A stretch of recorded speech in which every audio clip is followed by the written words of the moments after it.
Hello and welcome back to this series of videos on learning support for autistic children and young people. And thank you for visiting the North Somerset Educational Psychology Service Training Library. Today we're going to look at some practical top tips for learning support, and in particular we're going to focus on specific activities we can use in primary schools to help autistic students develop skills that will help them to learn.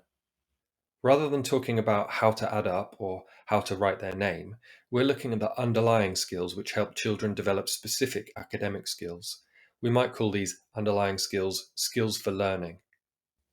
If you enjoy this video, please also watch our video on creating autism-aware learning environments for young people with social communication difficulties and autism. Also, don't forget to check out our resources page at the EPS Training Library, which features links to all of the resources we mention here, plus examples of further training. Before we look at some specific games and activities, let's start by considering which types of skills autistic young people tend to struggle with in the classroom. And these are executive functioning and social cognition. Executive functioning refers to skills which help us manage our time and attention and organization. This includes skills like filtering out distractions, maintaining our focus on a single task at a time, planning the steps involved in a task, prioritizing which bits are most important, thinking flexibly, and controlling our impulses. Social cognition refers to our understanding of other people, including predicting their behavior, what they might be thinking or feeling, and knowing how we can join in with them in group tasks.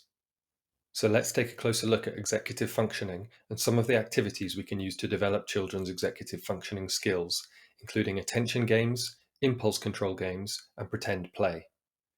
Firstly, we can help children in primary schools develop their ability to pay attention and ignore distractions by using listening and attention games. We can do this using a range of classic games. In a one-to-one scenario, we might use a card game like Snap, or in a group setting, we might use a listening game like Musical Statues. And one popular attention game, particularly useful when used as a warm-up, is a game of bingo, which we can use in any subject, for example number bingo, or phonics bingo, or science bingo. We might start playing attention games in one-to-one situations and then move on to doing them in small groups, for example using bucket time activities, or a more structured program like Attention Autism, which is being demonstrated in the video. We want to make it fun and rewarding to listen carefully and pay attention. In particular, for young people with social communication difficulties, we want to make it rewarding for them to share attention with us on an object or an activity. Next, we can help children in primary schools develop their control over their behavior using impulse control games.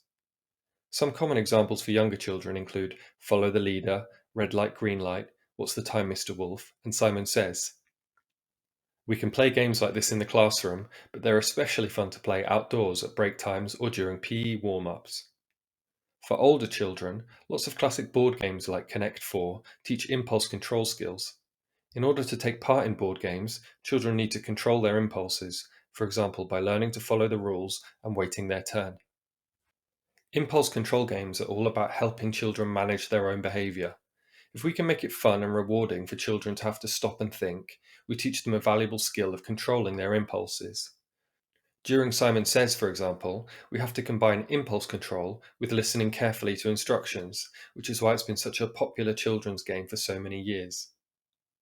And now let's look at some games and activities which help children develop social cognition, which is their understanding of how other people behave and expect us to behave in social situations.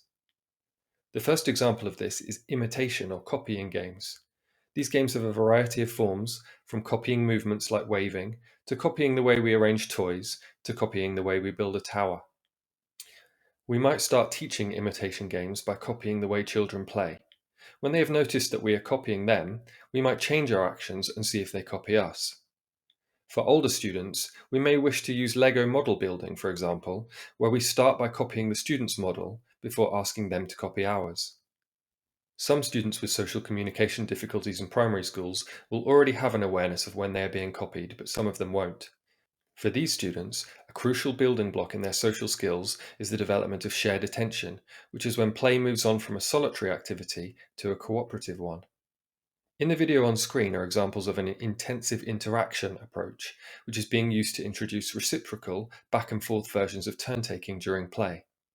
Intensive interaction and identiplay, which are very similar approaches, are great ways of teaching children with autism that playing with a partner can be a safe and fun thing to do. We can see how a sensitive adult is able to use copying to gain a young person's attention and then gradually introduce some new actions for the young person to copy. Next, we have the example of pretend play, which can help students learn about rules and expectations during social interactions. When they use imaginary play, children develop rules to guide their actions in playing roles. It's useful when pretend play involves costumes and props, and especially helpful when children are allowed to play both different roles in the same scenario, for example, acting as the doctor and then the patient. The children in this rather old video from the Department for Education are role-playing a game of travel agents. Each one of them has a chance to experience a different role, including more leadership-type roles as the salesperson and the supportive role as the note-taker. Role-playing teaches children rules and social expectations and then reinforces the lessons by allowing the children to experience them firsthand. In a primary school, we might discuss the expectation of a school trip, for example, and then use role-play so that students can act out getting on and off a bus or having a picnic. The final example we have of an everyday primary school activity is storytelling. There are loads of classic books that teach children about important social skills like sharing, or emotional skills like overcoming fears. And there are more specific stories about situations that are likely to come up in the classroom, like stories about putting our hands up before speaking, or stories about separating from our parents. Like pretend play, stories help children learn about different roles, rules, and consequences. We can also encourage children with more advanced language skills to create their own stories, for example by telling turn-taking group stories where each child adds a new event to the last one or takes turns to come up with an alternative ending to an old-fashioned familiar story. Social stories are especially useful for students with social communication difficulties as they use visual symbols and pictures alongside simple language to reinforce key messages about social expectations. There are a range of pre-written social stories available online, as well as tools which help us write our own social stories for specific situations. For example, social stories about washing our hands, or class rules like no throwing. The beauty of social stories is that they are simple and highly visual, which means they can apply to any situation that a child with social communication difficulties will encounter at school. So in summary, many of the classic games and activities we use in primary schools are designed to teach children vital thinking and social skills. And if we can add a slight twist on them, for example using an attention bucket instead of story circles, or a social story instead of a traditional storybook, we can make them even more useful for autistic students. Attention games, impulse control games, imitation games, pretend play, and storytelling are all activities that we can use in our primary schools for free with no specific training to develop the executive functioning and social cognition skills of children with social communication difficulties. And when we build these activities into our daily and weekly routines, whether young people are completing them solo, we are doing them one-to-one in small groups or as whole classes, we are helping autistic students develop skills they need for lifelong learning.